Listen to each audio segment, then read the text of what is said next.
Good morning. आज आप लोग को ठीक है फिजिक्स में पढ़ाएंगे। सबसे पहले तो फिजिक्स में बतला देते हैं कि कितना चैप्टर है। और ठीक है क्लास 10th में आप लोग को भारतीय भवन से हम पढ़ाएंगे। ठीक है क्लास 10th में भारतीय भवन से चलेगी पढ़ाई।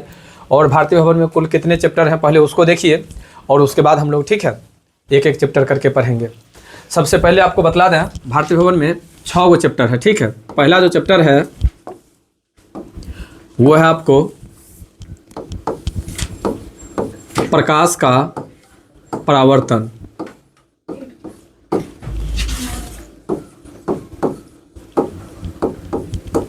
प्रकाश का परावर्तन।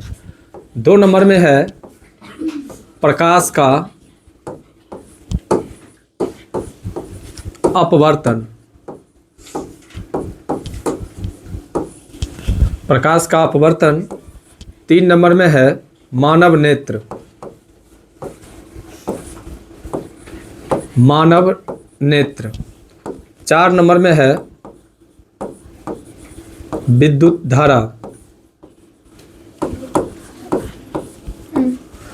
5 नंबर में है विद्युत धारा का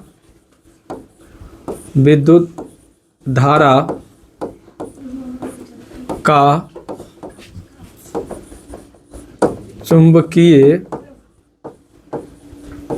प्रभाव। ठीक है और एक और है ऊर्जा के स्रोत। ऊर्जा के स्रोत। देखिए आपको ठीक है क्लास 10th में अगर मन से पढ़ेंगे तो 9th क्लास से 10th क्लास आसान है। ठीक है 9th क्लास में क्या है, सबसे पहले जो अगर आप लोग फिजिक्स में देखेंगे तो उसमें गुरुत्वाकर्षण चैप्टर आप लोग को बहुत ज़्यादा डिस्टर्ब करता है। ठीक है उसमें इतना बड़ा बड़ा न्यूमेरिकल क्वेश्चन है जो जल्दी समझ में नहीं आता है। उसके बाद आपको गति चैप्टर भी थोड़ा लगता है, लेकिन अगर मन से पढ़ते हैं मन से तो 9th ना हार्ड है ना 10th हार्ड है। हार्ड कोई भी चीज़ नहीं है, हार्ड हम लोग अपनी मर्जी से बनाते हैं। ठीक है कोई भी चीज़ को अगर बारीकी से पढ़ेंगे और सिस्टम से पढ़ेंगे तो हार्ड नहीं है। अब होता क्या है, जैसे आज मान लीजिए आप लोग को हम चैप्टर स्टार्ट कर रहे हैं।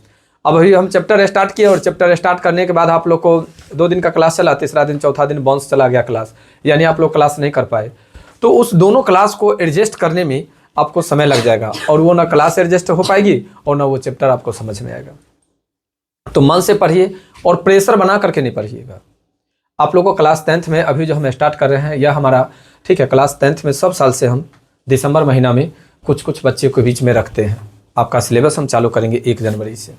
1 जनवरी के दिन सभी आदमी घूमने के लिए जाएंगे और हम लोग 1 तारीख के दिन विषय वस्तु को पढ़ेंगे, जो सिलेबस में हमारा क्या क्या है, क्लास 10th में पढ़ना क्या क्या है, कौन चैप्टर से कितना नंबर का क्वेश्चन आता है, कौन चैप्टर को हम लोग को मन से पढ़ना चाहिए, कौन ऐसा चैप्टर है जो बार बार पढ़ना चाहिए होता है ऐसा हम लोग को। क्योंकि केमिस्ट्री एक ऐसा पेपर मिलेगा आपको क्लास 10th में हो चाहे 9th में हो जिसमें केवल कल्पना किया जाता है, उसका प्रयोग हम लोगों से संभव नहीं है। तो उस चीज़ को थोड़ा बारीकी से हम लोग को पढ़ना पड़ता है। केमिस्ट्री में एक एक बैलेंस करने के लिए एक एक इक्वेशन को बनाने में समय लगता है, लेकिन फिजिक्स कोई बड़ा चीज़ नहीं है। फिजिक्स जो है हमारे दैनिक जीवन से रिलेटेड है, तो आप लोग इसको पढ़ सकते हैं, मन से पढ़ सकते हैं और समझ भी सकते हैं। बस केवल आप लोग को ध्यान देना है जो हम पढ़ाते कैसे हैं और आप लोग उसको समझते कैसे हैं। ठीक है ये चीज़ को अगर मेंटेन करके चलेंगे तो आप लोग को फिजिक्स समझ में आएगा। देखिए फिजिक्स में पहला चैप्टर जो है, अभी आपको फिजिक्स चैप्टर में इतना समझ में ज़रूर आ जाएगा टोटल स्टूडेंट को जो पढ़ना क्या है और समझना क्या है। पहला चैप्टर में जो है पढ़ना आप लोग को प्रकाश का परावर्तन। तो प्रकाश के परावर्तन में 8वां क्लास में आप लोग प्रकाश का परावर्तन पढ़े होंगे। तो 8वां क्लास में जो प्रकाश का परावर्तन पढ़े हैं बस बातें वही सब है, थोड़ा उससे अलग है। तो अब 8वां क्लास तो आप लोग को याद है नहीं अभी, और 8वां क्लास तक में हम लोग मन से पढ़ते भी नहीं है, बचपना रह जाता है। तो उसी चीज़ को फिर से प्रैक्टिस करना है। उसके बाद इसी में एक पढ़ना है दर्पण के बारे में भी। प्रकाश के परावर्तन में ऐसे समझिए जो प्रकाश के बारे में पढ़ना है और उसके बाद दर्पण के बारे में पढ़ना है। दूसरा चैप्टर है प्रकाश का अपवर्तन। तो इसमें क्या होता है, प्रकाश किसी वस्तु से टकरा करके वापस लौट जाती है तो उसको प्रकाश का परावर्तन कहते हैं, और इसमें वस्तु के आर पार हो जाती है। तो जब आर पार हो जाती है तो उसको अपवर्तन कहते हैं। इसमें दर्पण और इसमें लेंस, देखे है ना लेंस, चश्मा में जो लगाया जाता है लेंस, शीशा, वो शीशा के बारे में पढ़ना है इसमें। ठीक है इसमें दर्पण के बारे में पढ़ना, जिसमें जो मुंह देखते हैं हम लोग वो दर्पण के बारे में इसमें पढ़ना है। प्रकाश के परावर्तन में मुख्य रूप से दर्पण के बारे में पढ़ना है और प्रकाश के अपवर्तन में मुख्य रूप से लेंस के बारे में पढ़ना है। मानव नेत्री तो समझिए रहे हैं, इसमें कई पार्ट हैं। देखिए यहाँ पर एक लाल वाला है, इसका कुछ और नाम होगा। ये जो काला वाला है उसका कुछ और नाम है। उस काला वाला में भी एक बीच में चमकीला वाला पार्ट है, उसका कुछ और नाम है। उजला वाला है, इसका कुछ और नाम है। ये जो ऐसे है इसका कुछ और नाम है। ये जो है इसका कुछ और नाम है। ये सब में, ठीक है, ये सब के बारे में आपको मानव नेत्र में पढ़ना है। और इसी में मानव नेत्र में ही मस्तिष्क के बारे में भी हल्का पढ़ना है। हल्का मस्तिष्क के बारे में मानव नेत्र में, इससे पढ़ने के बाद आपको प्रिज्म के बारे में पढ़ना है। मस्तिष्क कहते हैं, प्रिज्म के बारे में पढ़ना है। इसमें मानव नेत्र में आँख के बारे में तो पूरा से पढ़ना ही है, उसके बाद प्रिज्म के बारे में पढ़ना है। आप लोग एक बोलते होंगे पैंसोखा, पैंसोखा बोलते हैं, इंद्रधनुष आसमान में जो दिखाई देता है बरसात के समय में, ठीक है। अब हम लोग बिहार बोर्ड है, रेनबो कहते हैं, ठीक है। इंद्रधनुष वैसे पूरा गांव के लैंग्वेज में तब उसको कहते हैं पैंसोखा, ठीक है। हाँ, इंद्रधनुष कहते हैं तो बड़ा चिकन। चलिए इंद्रधनुष, तो उसके बारे में आपको इसमें पढ़ना है। अब विद्युत धारा में, ठीक है, इलेक्ट्रिक जो होता है विद्युत, उसके बारे में पढ़ना है। इसमें सबसे इंपॉर्टेंट आपको मिलेगा ओम का नियम। हाँ, यही विद्युत धारा चैप्टर है जिसमें ओम के नियम के बारे में आप लोग को पढ़ना पड़ेगा, ठीक है। विद्युत धारा का चुंबकीय प्रभाव, इसमें आप लोग को चुंबकीय प्रभाव के बारे में पढ़ना है इसमें, ठीक है। और स्टेट का नियम पढ़ना है। उसके बाद मैक्सवेल का दक्षिण हस्त नियम है, ठीक है। ये सब पढ़ना है आपको इसमें, विद्युत धारा का चुंबकीय प्रभाव में। ऊर्जा के स्रोत, बस अंतिम चैप्टर सब में आपको एनसीईआरटी में भी मिलता है। उसी प्रकार ऊर्जा के कौन कौन से स्रोत है, पवन ऊर्जा के बारे में पढ़ना है इसमें, पवन चक्की के बारे में पढ़ना है। ये सब तनि तनि को, ये कोई बड़ा चैप्टर नहीं रहेगा। आपका मेन चैप्टर जो है, मेन चैप्टर वो आपको बस यही है 5 गो। और 5 गो में सबसे इंपॉर्टेंट जो है, सबसे इंपॉर्टेंट एकदम VVI जिसको कहते हैं, वो है आपको ये और एक ये 3 चैप्टर को अगर आप लोग मन से पढ़ लेते हैं, एकदम मन से, तो फिजिक्स को अगर 100 से कैलकुलेशन किया जाए तो 80% मार्क्स आ जाएगा आप लोग को केवल फिजिक्स में। अगर 100 नंबर का फिजिक्स का अगर लिया जाए आपको एग्जाम, तो 80 नंबर फाइनल है, यानी 80 नंबर आ जाएगा। क्योंकि आँख के बारे में बहुत हद तक आप लोग जानते हैं, बहुत हद तक, तो इसमें उतना माइंड नहीं लगेगा, केवल थोड़ा इसको पढ़ना पड़ेगा, ठीक है, इसको पढ़ना पड़ेगा। ये दोनों बहुत सुंदर चैप्टर है। और एक ये, और यही 3 चैप्टर से आपको पूछेंगे भी। देखते होंगे हम लोग जहाँ से बिलोंग करते हैं वहाँ पर इतना जरूर पूछेंगे आप लोग को। बड़े बुजुर्ग जो होंगे आप लोग से बड़े, कहेंगे बउआ 10वां में गए हो, मन से पढ़ी हो, बोर्ड होता। क्योंकि 10 साल की तैयारी जो होती है ना बाबू, 10 साल की तैयारी, वो यही 10वां है। अगर आप 10वां में फॉर्म नहीं भरते हैं, 10वां में अगर, ठीक है, कुछ नहीं करते हैं, तैयारी कर लेते हैं, पढ़ लेने हैं। पहला सबूत आपको यहीं से मिलता है। गौर करके देखिएगा, क्लास 10th में आपको टोटल पेपर पढ़ना पड़ता है। SST भी, SST मतलब 8 paper, science paper, commerce paper, तीनों का कॉम्बिनेशन क्लास 10th है। क्लास 10th तक हम लोग को, ठीक है, सब पेपर पढ़ने का मौका मिलता है। उसके बाद 10th के बाद ही हमारी करियर की शुरुआत होती है। हमें पूछता है आप किस चीज़ में जाना चाहते हैं, साइंस की दुनिया में, कॉमर्स की दुनिया में, आर्ट की दुनिया में। वहाँ से हमारे अपने जीवन का फैसला करना पड़ता है और उसके बाद तैयारी करना पड़ता है, ठीक है। तो क्लास 10th को एकदम मन से कीजिएगा। देखिए समय आप लोग को 2023 कैसे बीतने पर है, आप लोग को पता चला क्या? कोई भी स्टूडेंट को ये नहीं पता चला जो 2023 कैसे बीत गया। आज 8 तारीख हो गया, मात्र 22 दिन बाद हम लोग, ठीक है, नए साल यानी 2024 में कर जाएंगे, है कि नहीं? मात्र 24 दिन बाद। और एक एक दिन का महत्व होता है। अगर हम लोग एक एक दिन को अगर काटते हुए चले जाएंगे ऐसे ही, तो फिर एक दिन रोना पड़ेगा। लेकिन बाबू अगर मन से पढ़ोगे, हम समय कम देते हैं बच्चे के पीछे, इसलिए कम समय देते हैं जो बच्चा प्रेशर में ना आ जाए, ठीक है, क्लास बोरिंग ना लगने लगे उसको, क्योंकि ज़्यादा देर तक बैठ करके बच्चा नहीं पढ़ना चाहता है। तो हम लोग लेकिन जितना देर पढ़ाएंगे आप लोग को, मन से पढ़ाएंगे। बस आप लोग से एक रिक्वेस्ट रहेगी, ये नहीं जो सर तबीयत खराब था, सर रिलेशनशिप में गए हुए थे, मन नहीं किया कोचिंग आने का, सर सुतले रह गए, ये सब बहाना नहीं बनाएंगे आप लोग।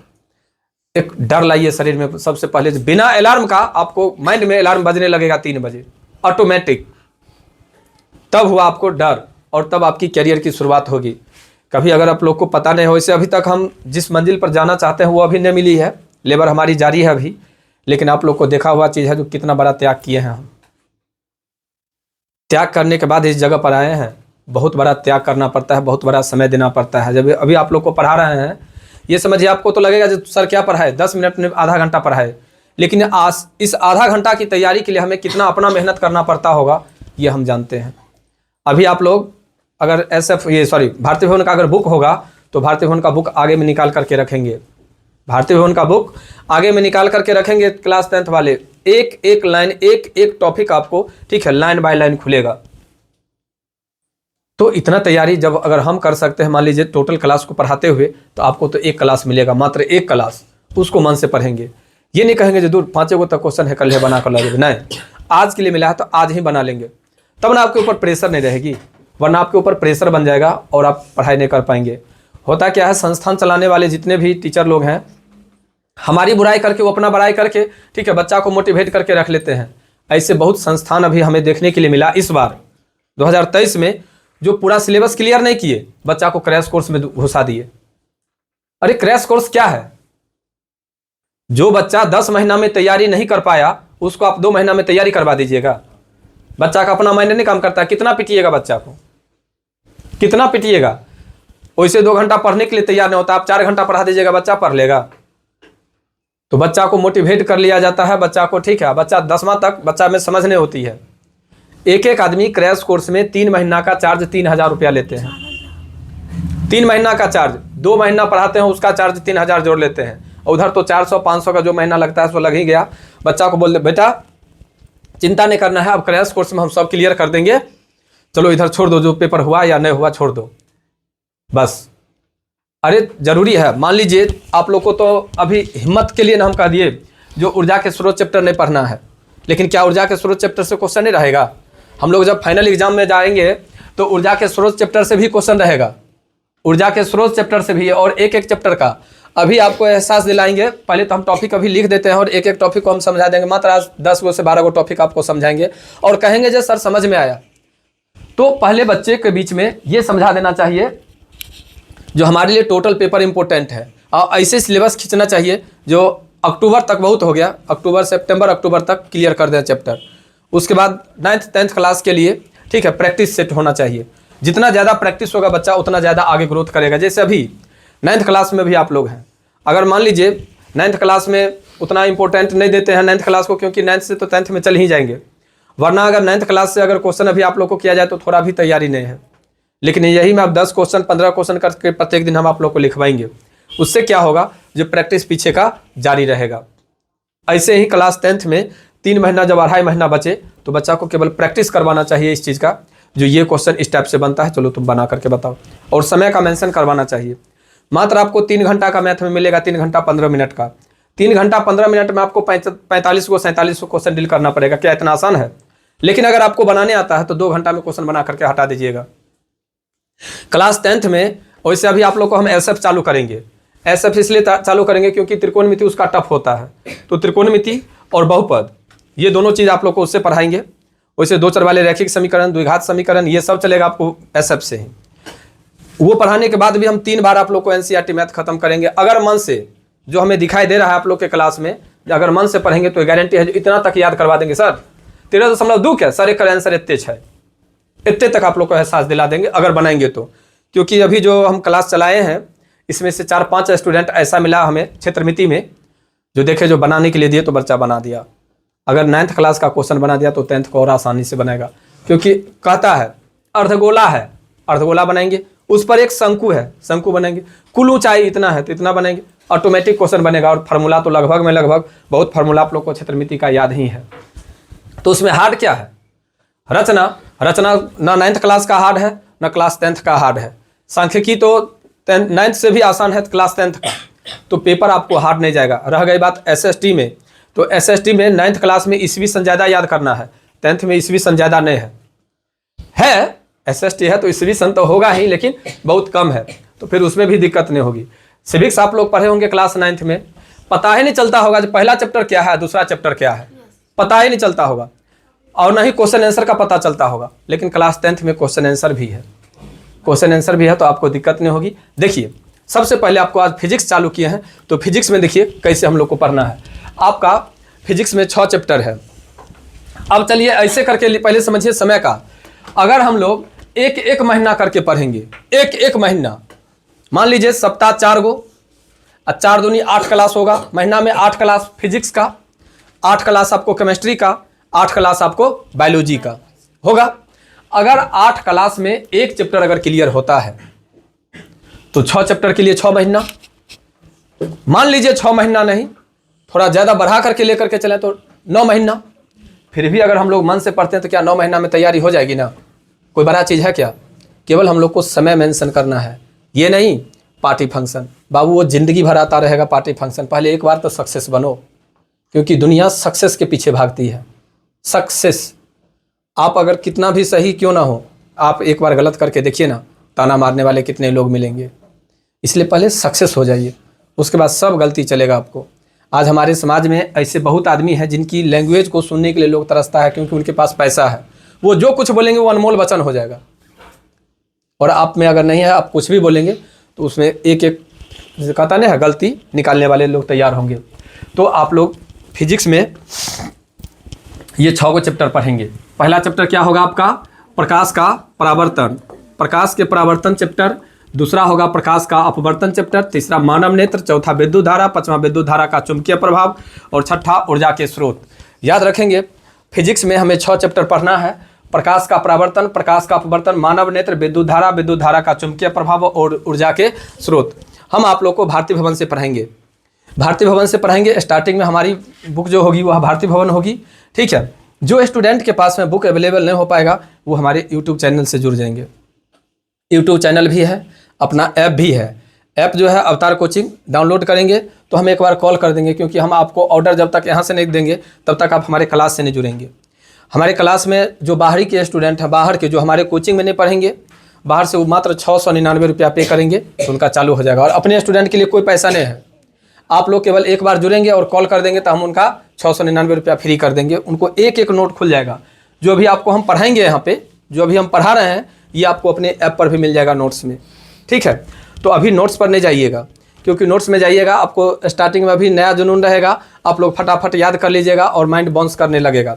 तो जितना भी हम क्लास में पढ़ाएंगे उतना ही चीज़ को अभी आप लोग पढ़ेंगे, अभी ऐप पर नहीं जाना है, ठीक है। हाँ, मान लीजिए माइंडे तो है, ज़्यादा डिस्टर्ब अगर होने लगे, नहीं समझ में आए तो यूट्यूब निकाल लेंगे, तो यूट्यूब पर फिर मिल जाएगा ये चीज़। अभी तत्काली आप लोग को प्रकाश के परावर्तन, प्रकाश के अपवर्तन, मानव नेत्र, विद्युत धारा का चुंबकीय प्रभाव, ऊर्जा के स्रोत, ये 6 चैप्टर का नाम तो याद हो गया होगा लगभग। नाम ऐसे याद रखना है: प्रकाश का परावर्तन, प्रकाश का अपवर्तन, मानव नेत्र, विद्युत धारा का चुंबकीय प्रभाव, ऊर्जा के स्रोत, 2-2 करके। प्रकाश का परावर्तन, अपवर्तन एक बार में याद रखिएगा, प्रकाश का परावर्तन और अपवर्तन, यानी परावर्तन अपवर्तन। अगर एनसीईआरटी का बुक होगा ना, तो एनसीईआरटी के बुक में आपको प्रकाश का परावर्तन और अपवर्तन एक ही साथ दिया हुआ भी है, तो आप ऐसे याद करेंगे 2 में प्रकाश का परावर्तन और अपवर्तन, दूसरा में मानव नेत्र और विद्युत धारा, तीसरा में याद रखिएगा विद्युत धारा का चुंबकीय प्रभाव और ऊर्जा के स्रोत। अब आप लोग को हम बतलाते हैं, प्रकाश का परावर्तन। देखो, प्रकाश का परावर्तन, सबसे पहले तो प्रकाश के बारे में पढ़ेंगे हम लोग, प्रकाश के बारे में, ठीक है। देखो, प्रकाश के बारे में अगर 1 मिनट के लिए थोड़ा तुम लोग को बतलाते हैं। देखो, अभी लाइट कट गई, इसका मतलब समझ में आया आप लोग को? अब तो लगभग इसका डिफिनेशन दे सकते हैं आप लोग। प्रकाश एक प्रकार की ऊर्जा है जिसकी सहायता से हम किसी वस्तु को देखते हैं। कोई दिक्कत है क्या? समझ में आ गया? लाइट अभी ऑफ की है इससे। तो पहला क्वेश्चन है इसमें, प्रकाश के परावर्तन में, जो प्रकाश क्या है, ठीक है। प्रकाश क्या है, ठीक है। प्रकाश क्या है? तो प्रकाश एक प्रकार की ऊर्जा है। प्रकाश एक प्रकार की ऊर्जा है जिसकी सहायता से हम किसी वस्तु को देखते हैं। प्रकाश एक प्रकार की ऊर्जा है, ठीक है। प्रकाश एक प्रकार की ऊर्जा है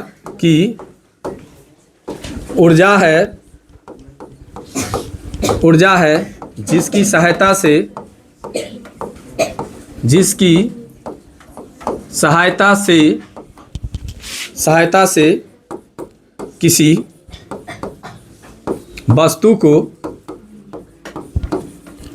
को देखा जाता है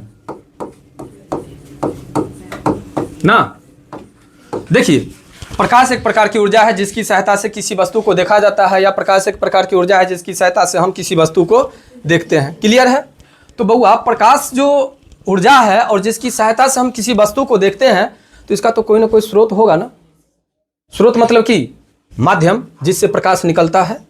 तो अभी जो हम लोग क्लास में हैं, तो क्लास में प्रकाश का स्रोत क्या है? बल्ब, ट्यूबलाइट है कि नहीं? इसी प्रकार से अगर बाहर निकल जाए तो सूर्य को भी ले सकते हैं प्रकाश के स्रोत में। नहीं, सूर्य हो जाएगा, चंद्रमा हो जाएगा, जुगनू हो जाएगा, ये सब क्या है? प्रकाश के स्रोत हैं। कोई दिक्कत? अगर आपसे पूछे जो प्रकाश का स्रोत, तो कहेंगे जिससे प्रकाश निकलती है उसको हम लोग प्रकाश के क्या कहते हैं? स्रोत कहते हैं। कोई दिक्कत? स्रोत मतलब माध्यम, जिससे प्रकाश का, ठीक है, प्रकाश निकलता है, जिससे प्रकाश निकलता है उसको प्रकाश के स्रोत कहेंगे। तो प्रकाश के कितने स्रोत हैं? तो 2। प्रकाश के कितने स्रोत होंगे? 2। सबसे पहले तो आप लोग को प्रकाश किसे कहते हैं ये समझ में आ गया होगा। देखिए प्रकाश क्या है ये समझ में आ गया, तो अब आप लोग समझिए प्रकाश के स्रोत। ठीक है, प्रकाश के स्रोत, ठीक है, प्रकाश के स्रोत। प्रकाश के स्रोत, जिससे प्रकाश निकलती है उसे प्रकाश का स्रोत कहते हैं। जिस माध्यम से प्रकाश निकलती है उस माध्यम को प्रकाश का स्रोत कहते हैं। कोई दिक्कत? प्रकाश का स्रोत अगर समझ में आ गया तो प्रकाश के स्रोत 2 प्रकार के होते हैं, मतलब प्रकाश के 2 स्रोत होते हैं। एक होता है, ठीक है, दीप्त पिंड, दीप्त पिंड, ठीक है, तो एगो हो जाएगा अदीप्त पिंड, अदीप्त पिंड। देखिए अब दीप्त पिंड का मतलब समझिए और अदीप्त पिंड का मतलब समझिए। दीप्त पिंड का मतलब कि जो स्वयं प्रकाश को उत्सर्जित करे, जो स्वयं प्रकाश को उत्सर्जित करे उसे दीप्त पिंड कहते हैं। तो समझ में आइए गया होगा जो अदीप्त पिंड क्या है। जो स्वयं प्रकाश उत्सर्जित नहीं करे वह क्या कहलाता है? अदीप्त पिंड कहलाता है। प्रकाश के परावर्तन चैप्टर में प्रकाश क्या है लगभग आप लोग को समझ में आ गया। उसके बाद प्रकाश के स्रोत, जिससे प्रकाश निकलती है, जिस माध्यम से प्रकाश निकलती है उस माध्यम को प्रकाश के स्रोत कहते हैं। प्रकाश के स्रोत कितने प्रकार के? 2 प्रकार के। एक होगा दीप्त पिंड और एक होगा अदीप्त पिंड। दीप्त पिंड का मतलब क्या? जो स्वयं प्रकाश उत्सर्जित करे दीप्त पिंड कहलाता है, और जो स्वयं प्रकाश उत्सर्जित नहीं करे अदीप्त पिंड कहलाता है। अदीप्त का अगर एग्जाम्पल आप लोग को कह देने के लिए तो बेंच डेस्क, बेंच डेस्क प्रकाश उत्सर्जित करता है लेकिन बल्ब प्रकाश उत्सर्जित करता है। तो दीप्त पिंड का एग्जाम्पल में देंगे सूर्य, लेकिन ये स्वयं थोड़ी ना करता। स्वयं नहीं करता है लेकिन प्रकाश उत्सर्जित तो करता है ना, इसकी सहायता से हम किसी वस्तु को देखते हैं ना। लेकिन बेंच प्रकाश उत्सर्जित नहीं करता है, उस लाइट से यानी ट्यूबलाइट के लाइट से हम बेंच को देखते हैं।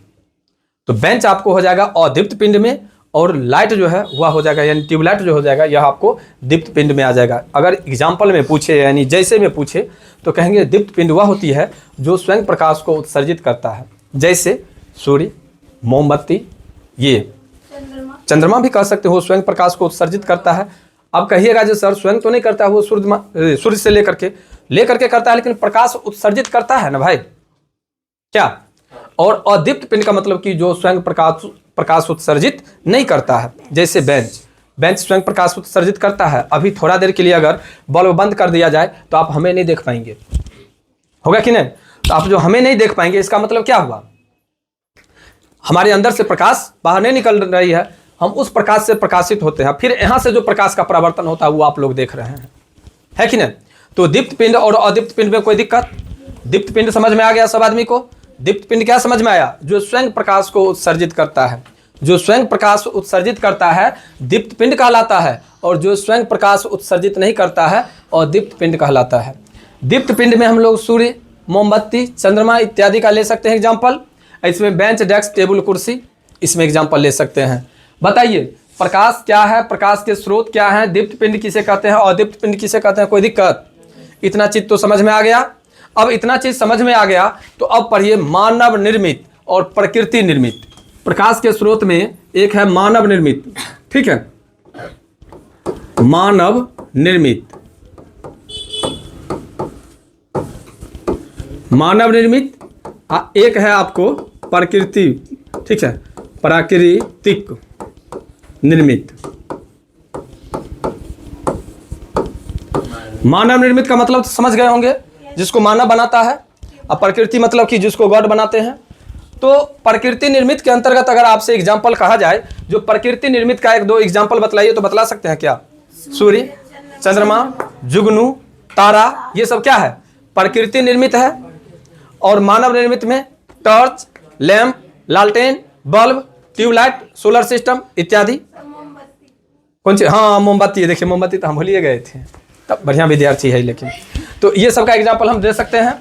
अगर आपको डिफिनेशन पूछे जो मानव निर्मित किसे कहते हैं, कहेंगे वैसा प्रकाशीय यंत्र जिसे मानव अपने हाथों से बनाता है, मानव निर्मित कहलाता है। प्रकृति निर्मित जिसे मानव अपने हाथों से नहीं बनाता है, प्रकृति प्रदत्त होती है।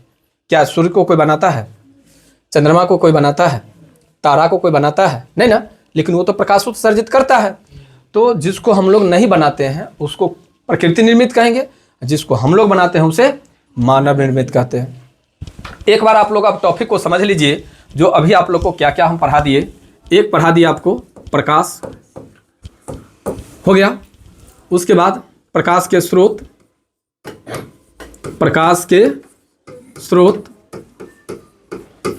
उसके बाद ठीक है दीप्त पिंड,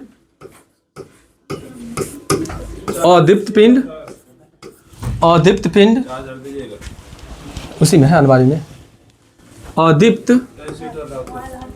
पिंड, उसके बाद मानव निर्मित और प्राकृतिक निर्मित।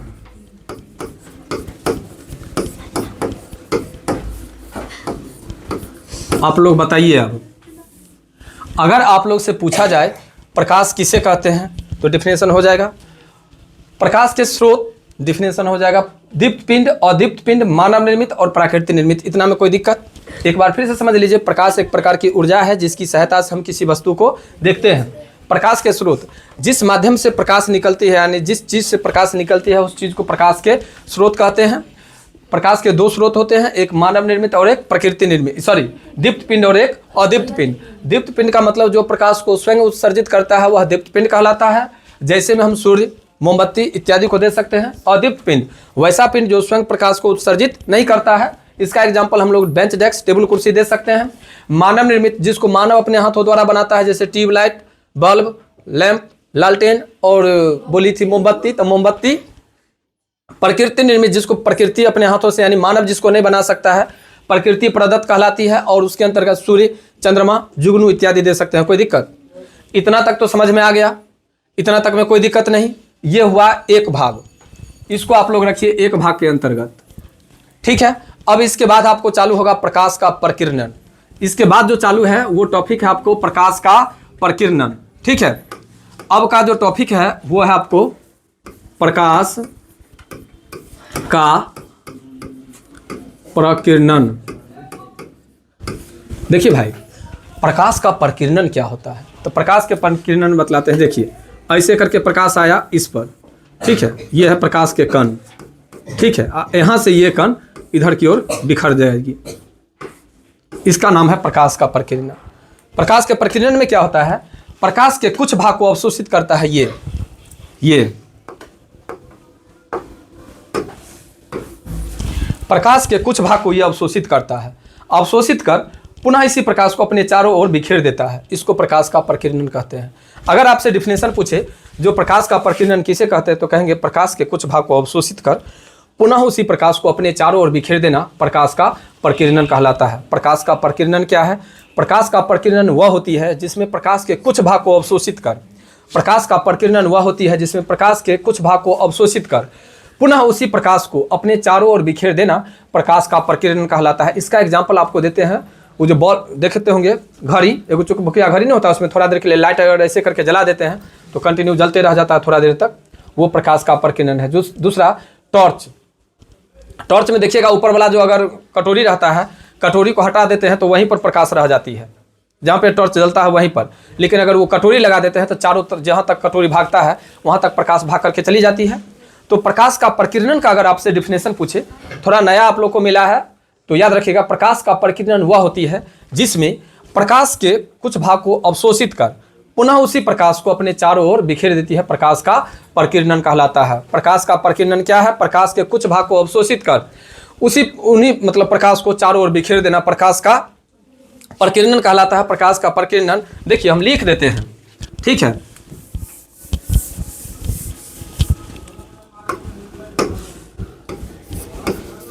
प्रकाश के कुछ कुछ भाग कहना है प्रकाश के कुछ कण को अवशोषित कर अवशोषित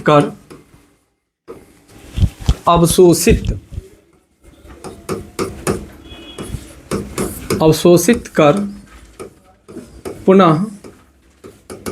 पुनः उसी प्रकाश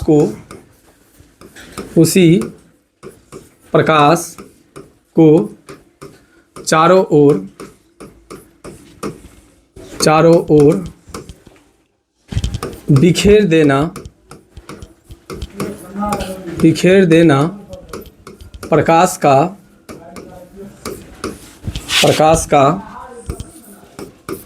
प्रकीर्णन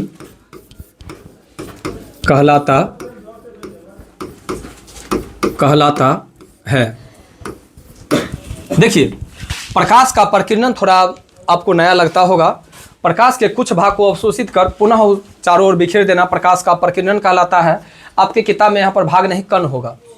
प्रकाश के कुछ कण को अवशोषित कर पुनः उसी कण को अपने चारों ओर बिखेर देना प्रकाश का प्रकीर्णन कहलाता है। जैसे आपको फिगर बतलाए थे, सेम फिगर वही है, वो प्रकाश का प्रकीर्णन है। प्रकाश के प्रकीर्णन के बाद जो चालू होती है वह होता है प्रकाश का किरण, यानी ठीक है।